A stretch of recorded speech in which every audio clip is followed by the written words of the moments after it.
So hey guys, welcome back to College Dunia's MBA YouTube channel. This is a very big day for us. This is this is definitely our very first interview from IRMA, and from IRMA we have Prateek. Prateek, welcome to the series, welcome to the show. Thank you so much, Chetanya, for inviting me over. And I hope we have more interviews from Emma because the college is so diverse and vibrant that I think I would fail to do justice to it. And more importantly, its wide culture. Sure, Prateek, that's the aim that we have today. So before we move on, Prateek, we'll take it a little bit slowly. We'll let all the students know how different IRMA is from rest of the institutes. We'll highlight some of the key aspects of rural management program.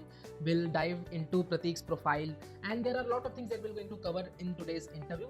So before we move on, Prateek, please give us a brief background before you entered IRMA. So I was a science student in my 11th, 12th. I had PCM with computer science, so a general interest in computer science was there. But still, I decided that I want to pursue business and switch to commerce. So I did my BCom honors from Devi Ahilya Vishwavidyalaya. It's a government institute of state of Madhya Pradesh. So after that, I straight away joined IRMA. Right. So that's the idea. Yeah. So, Prateek, I hope you don't mind me asking, like, what was your CAT percentile before you entered IRMA? Like, what was your CAT percentile? So my CAT percentile was around 75 percentile, but my ZAT percentile was around 92. Okay. It was the COVID year, so I suppose I didn't really recover from COVID. So CAT was really something I couldn't prepare for. So Prateek, since you mentioned both the exams like CAT and ZAT, so with which exam you were able to enter IRMA? So I entered IRMA through ZAT. ZAT. Yeah. So what all are the other exams that IRMA accepts from the students?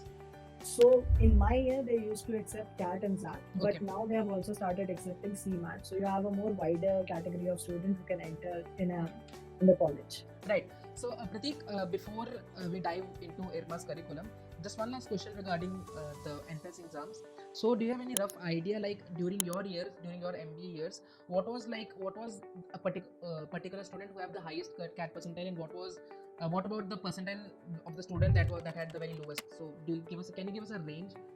So I would say the highest would be somewhere around maybe 98, 99. That would be the highest. Okay. Lowest, I'm not entirely sure, but for a general candidate, I would say somewhere around maybe 85, possibly 80. Right, 85 and 80, sure. And can you tell us similarly about ZAT exam? Right, I think for ZAT also the percentiles would be somewhere similar. For the highest, maybe 95, above 95, and mostly it would stop somewhere around 80. Right. So, Prateek, how was life at IRMA? Could you just explain it a little bit so that the students can actually imagine and can have a vision of our IRMA? So the first thing about IRMA is that the lush green campus. It's a very big campus, like going on walks and all that are very common and something that you would enjoy. The other part is, I would say, the culture at IRMA. It's not just, I would say, the culture within IRMA. Now, since I've graduated, I also see that the whole alums association, that's like a family. People who are 20, 30 years to you treat you like a brother. And it's just so much love around. And I would say there's a lot of openness in IRMA because the thing is, collaboration is the very key to MBA. And in IRMA, that's part of everything. Even in curriculum, most of the assignments that we get are somehow group assignments or places where you're supposed to work together. And I think that sort of brings you together and creates friendships and relationships that you would never really forget. Right. So, Prateek, let's dive into IRMA's curriculum. So, IRMA has only one program, I suppose, like a rural management program, right? Right. So, Yes. how that rural management program different from the rest of the MBA programs that we may encounter in the other institutes of the country? So I think most people are somewhat familiar with the typical business curriculum. So the best part about IRMA, I would say, it gives you opportunity to study the business curriculum that is there. But apart from that, you get to learn subjects as interested as from public policy to gender equity to subjects about health systems and these things. So the idea is that it gives you a broader choices. And the thing is, you could choose to do a very typical MBA business courses because a lot of my friends did that. But there are many who did very different things. So I think it just opens up a lot more doors for you than a typical business course. Right. So, Prateek, how does the first year subjects look like at IRMA? So for the first year is divided into 3 trimesters. The first trimester is would have basic subjects about finance. They would have basic subjects about HR, some to do with management, these things. But apart from that, you also have subjects on things like gender. You have a subject on rural society. You have subjects on public policy, on community research. So you study the typical things, the statistics and all that, but you get a additional input in a certain way, which makes you a specialization in something more than the typical business course. Right. So Pratik, what does basically these are just general management programs, right? What that particular or that necessity that a student need to have that RM degree? Like what is there? For example, in our IRMA, right, there's a tourism and hospitality degree that is also given to the students. For that, you need to have one tourism elective mandatory in the second year, and there are some tourism subjects in the first year as well. That collectively, gives you a basic tourism degree at the end. So how is it at IRMA? I think at IRMA also it is somewhat similar. So in the second year, I would say from the third trimester itself, you would have to mandatorily take one developmental elective. And through that, IRMA ensures that even though a student might not be specializing in development sector, but they would have a general idea and understanding about the sector, and more importantly, be an empathetic human being. Right, right. So, Pratik, let's just discuss about what was the batch size at IRMA and what is the current batch size you can expect if you have an idea. So in my batch, the batch size is somewhere around 250, and the current batch, I believe, it is somewhere around 300. Right. So IRMA is expanding quite rapidly, and I think it might even go higher. Right. So Pratik, I have a little more questions, right? So students, we have received a lot of queries on college on your website as well, and the queries sounds something like that. If I'm getting into IRMA, then the students are basically perplexed that whether they'll be getting roles in the rural management only, or they'll be receiving roles in placements in basically typical, like for example in marketing they'll be getting a sales manager role. So they're a little confused that whether are they limiting their scope in from IRMA, or whether are they expanding the scope from IRMA. I think that's a very valid question, because the thing is, most people in India, when they're pursuing MBA, they've not really figured out everything they want in life, and this is also part of the exploration. So very valid question. So the best part is, I have from my own batches, my own friends, people who are working in sales job, people who are in marketing roles, finance roles, even roles to do with international business, and then you have a very different set of categories. Like my job itself, corporate sustainability, different. I have friends who are working in NGOs. I have friends who are working in cooperatives. So I would say you are expanding your horizon very largely. Fair. And Pratik, so there are 250 students, right? And now there are 300 students, right? So how tough is it to place all the students from IRMA? Because students must be thinking that students, we have also received queries regarding their placements as well, that whether they have secured a placement or not. Of course, it is not always defined that you'll be getting placed, because no institute promises you assures your placements, right? But still, how should a student be, feel good about it or feel relaxed that they'll be getting placed if they enter IRMA? So I think IRMA has a 42 years of track record of getting people placed.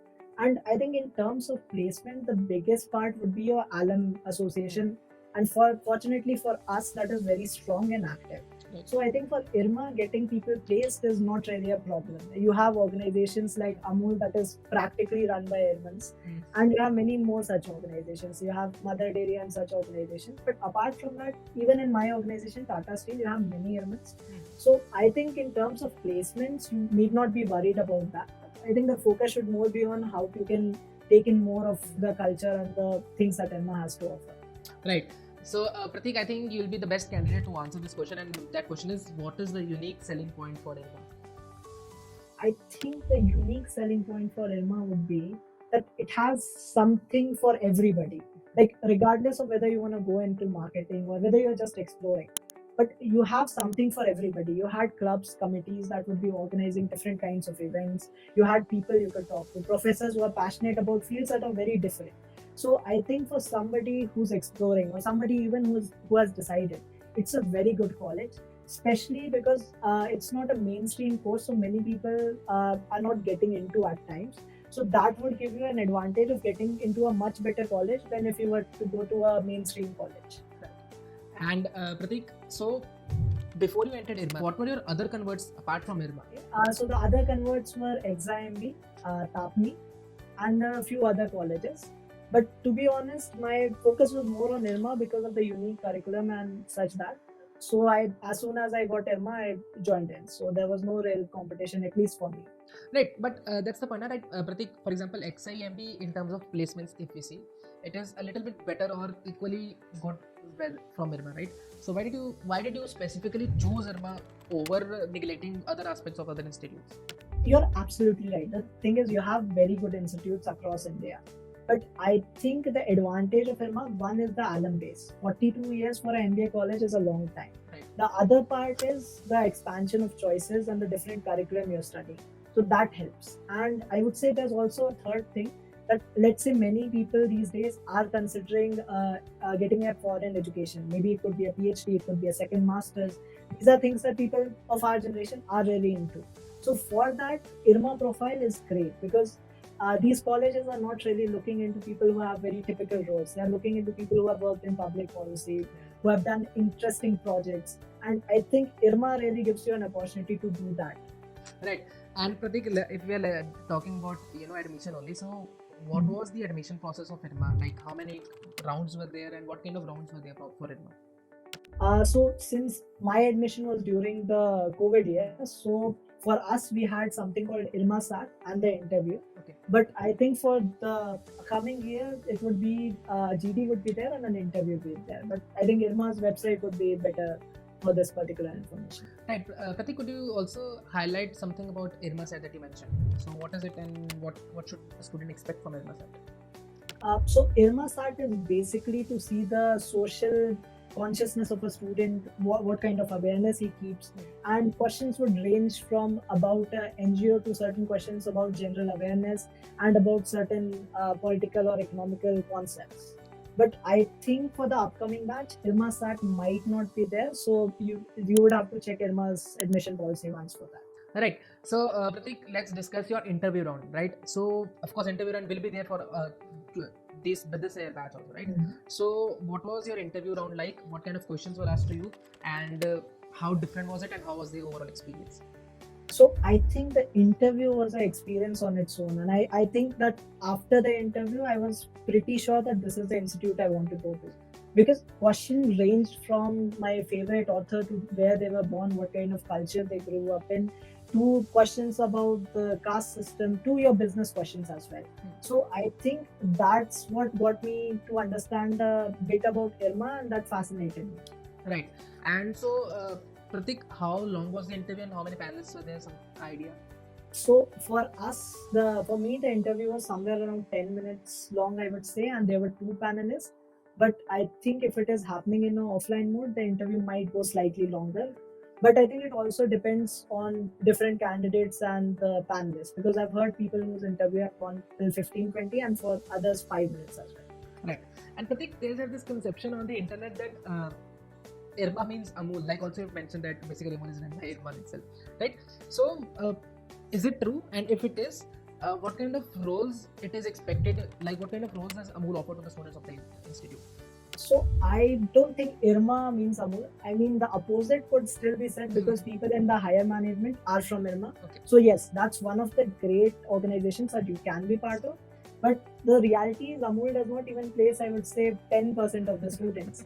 So you have a very wide range of recruiters in IRMA. Like, for example, my own organization, Tata Steel, a manufacturing sector organization. Right. There's Vedanta, another manufacturing sector. You have service sector, finance. I would say actually banks are the major recruiters for our year, and I think that's the forthcoming trend. So saying that it's synonymous to Amul is not really true. You have Amul, but you have much more. Right. So Pratik, what was the best company in marketing? Like what was the best company for marketing that year? Okay, so we also have people who have gotten into case competitions. Right. Should I include that, or should I? Yeah, please, because Okay. through case competition, let's guide the students at how important actually they are. So let's please do this.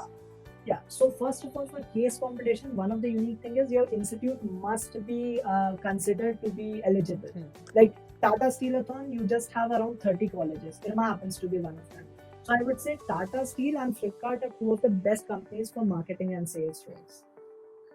There are other companies like Amul is there, obviously. In Amul, one of the biggest advantage you have is that most of the people in the senior management are from your college, and that really helps you if you intend to grow in the organization. And you can imagine being the MD of organizations like that. Like, it is a matter of great honor. And Prateek, you mentioned Tata Steel and Flipkart. So there are two competitions that the Tata Steel that you mentioned, and there's also this competition Flipkart Wired. So are you talking about Right. that case competition, or Flipkart separately came to IRMA? No, I'm talking about the Case competition competition. Flipkart Wired. Right. So to all the students, this is very important. I would like to highlight this again. So case competition are extremely important. They tend to offer PPIs. They tend to offer summer internship rules as well. So try participating them actively and try winning those competitions on the national level. The corporate competitions hold much more value, and try getting in those competitions and winning those competitions. It will help you a lot. And Prateek, you mentioned about banks, right? So banks came for the BFSI sector or some finance roles or marketing roles? No, they came for both finance roles, product roles, some relationship management roles. Right. So you have banks like ICICI, HDFC, you have other MFIs as well, microfinance companies. You have certain even major startups that are founded by IRMANs themselves. So I think there's a wide variety of banks that came for IRMA. Right. Prateek, I have two questions that came to my mind. Second question will be a follow-up question for the first one.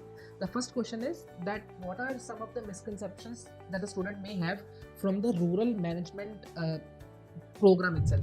What are the main misconceptions that the student might have? I think the biggest misconception is that you would be stuck in rural India. The reality is most people of my batch are working in metro cities, like most people. So the idea that you would be stuck in rural India is rather, I would say it's just like a very surface kind of presumption. Right. Yes, you could choose to work in rural India, that's a very different story. But most of the jobs currently, they would be placing you in some major cities like Delhi, Mumbai, or if the southern cities like Bangalore, Chennai, these kind of cities. And right, Prateek, my second follow-up question was, like you mentioned, that if a particular student is actually interested in the rural management role that he wants to pursue even after MBA, right? So what kind of role that he can expect, and what kind of location or what kind of company he can expect for rural management role only? Okay, so rural management, or broadly if you were say development sector, even this would vary. Like the Right. location, one of my friends who are working in one of the NGO think tanks, she lives in Gurgaon. Oh. And similar for another friend of mine. Right. Both of them are working in not-for-profit sector and they're living there. So I think location would really depend on the kind of organization you get into. There are people who also work in grassroots communities, so they might also be living in a village. But I think these jobs are for people who are very passionate, and these are jobs that are chosen and very well sought after. Even my job, for example, I'm in Jamshedpur, which is, I would say, maybe a tier 2 city. Right. But yeah, this is something that I chose, and that I really like my job. Right, fair. And Prateek, one more question, like there are certain conceptions that HR roles are not really offered in many institutes, right? Is it the same case for IRMA, or if a student, let's say, have a high inclination towards HR, so what is the scope that IRMA offers to a particular student? So first of all, we have really good faculties and curriculum for HR, because in our college, apart from the general courses of HR, you also have courses around the social sector. So that actually broadens you to get into newer fields of HR. Like a fellow friend of mine who's currently in Tata Steel with me, Anirman.